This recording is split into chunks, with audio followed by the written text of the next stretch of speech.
రేవంత్ రెడ్డి గారి వ్యాఖ్యలు విన్నాం కాబట్టి ముందుగా ఈ ఉద్యోగుల జేఏసీ అనేది ఒకటి ఏర్పడింది.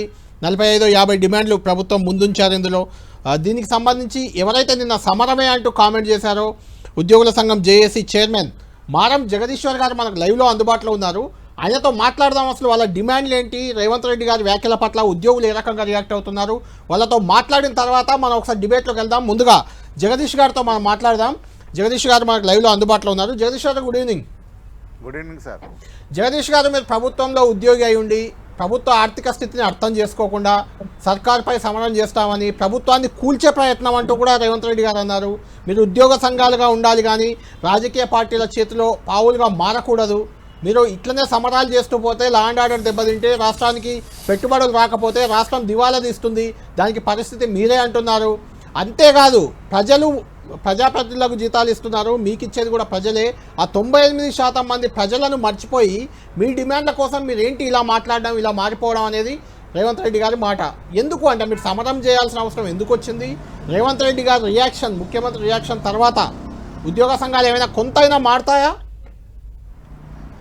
హలో సార్, చెప్పండి. Good evening sir. అందరికీ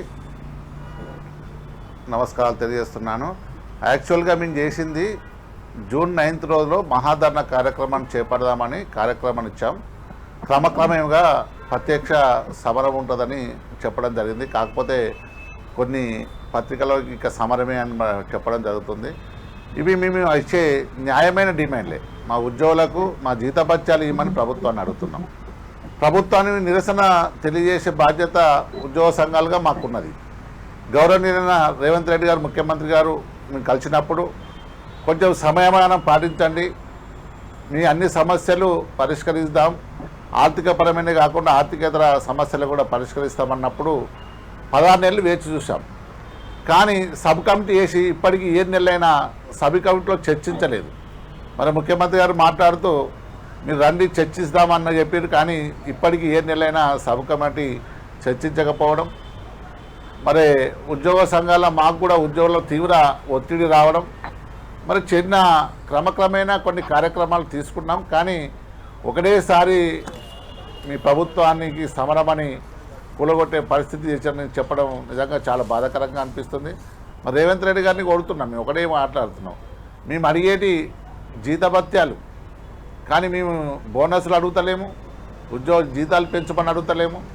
మా రిటైర్ అయిన ఉద్యోగులు చాలా మటుకు దాదాపు సంవత్సరం నుంచి వెళ్ళి వాళ్ళ బెనిఫిట్స్ రావడం, వాళ్ళకి వచ్చే డబ్బులు రాగా చాలా ఇబ్బంది పడుతున్నారు. కాబట్టి ఈ కార్యక్రమాన్ని తీసుకున్నాం. మరి దాన్ని ఎక్కడ మేము సమరమాన్ని కొంత రావడం వల్ల ఇప్పుడే సమరం చేస్తాం. మేము ఆల్రెడీ జూన్ 9th వరకు టైం ఇచ్చాం. ఆ జూన్ 9th చర్చించి మాట్లాడమని చెప్పాం. కానీ దానికి ముఖ్యమంత్రి గారు రియాక్ట్ అయిన సందర్భాన్ని చాలా బాధాకరంగా ఉన్నది. మేము ఉద్యోగులుగా, ఉద్యోగ సంఘ నాయకులుగా ఏ ప్రభుత్వానికి అండదండగా లేము. ఏ ప్రభుత్వం ఉంటే ఆ ప్రభుత్వం పథకాలను తీసుకుపోయి ఆ ప్రభుత్వం నెంబర్ 1 దశలో తీసుకుపోవడానికి కృషి చేస్తాం. కానీ మేమందరం రేవంత్ రెడ్డి గారు ముఖ్యమంత్రి గారిని కూడా కొడుతున్నాం, మాకు జీతాలు పెంచకండి, మాకు వచ్చే జీతభత్యాలు ఇవ్వండి, క్రమక్రమేణా ఇవ్వని చెప్పాం. ఒకటేసారి ఇవ్వమని చెప్పలేదు. ఒక డిఏ ఇచ్చినందుకు కృతజ్ఞతలు చేశాం. గత ప్రభుత్వంలో వాస్తవానికి మొట్టమొదటి తేదీ రోజు జీతం ఇచ్చే పరిస్థితుల్లో లేకుంటే 18-20 డేట్ అవుతుంది. మరి ముఖ్యమంత్రి గారు ఇవ్వడం వల్ల మన ముఖ్యమంత్రి గారు కూడా కృతజ్ఞతలు తెలియజేశాం. అలాగే ఈ పెండింగ్ బిల్స్ కూడా క్రమక్రమంగా కొన్ని చెల్లించి మా అందరికీ ఇలా ఇబ్బందికరంగా మారుతున్న సమస్యను పరిష్కరించమని ముఖ్యమంత్రిని కోరాం. అంటే జగదీష్ గారు, సరే ఫైనల్గా చెప్పండి. ఇప్పుడు ముఖ్యమంత్రి గారు రియాక్షన్ మీరు చూశారు, మీ డిమాండ్లు నా ముందు కూడా ఉన్నాయి. ఇక్కడ మీ జేఏసీ డిమాండ్లు ఏంటి? డిమాండ్లు పరిష్కరించకపోతే ప్రభుత్వంతో బేరసారాలే చేస్తారా? లేకుంటే ఉద్యోగ సంఘాలు అంటేనే గతంలో కూడా చాలాసార్లు సమ్మెకు దిగాయి, ఆందోళనలు చేశాయి. ఆ రకంగానే ప్రభుత్వంపై ఒత్తిడి ఉంటుందా? మీరు ప్రజలకు అన్యాయం చేస్తున్నారు, రాష్ట్రాన్ని దివాలా దీపిస్తున్నారు అనే విమర్శకి ఏం చెప్తారు? అది తప్పుడు మాట. 2018లో అప్పుడున్న ప్రభుత్వాన్ని ఉద్యోగుల సమరభేరి అని చెప్పేసి సరూర్ నగర్లో సభ ఏర్పాటు చేసుకున్నాం. అప్పుడున్న ముఖ్యమంత్రి మరి కేసీఆర్ గారు ఉండే అప్పుడు మమ్మల్ని పిలిచి మాకు పిఆర్సీ ఇవ్వడం జరిగింది. ఉద్యోగుల చిన్న చిన్న డిమాండ్స్కు ప్రభుత్వానికి నిరసన తెలియజేసే హక్కు మాకున్నది.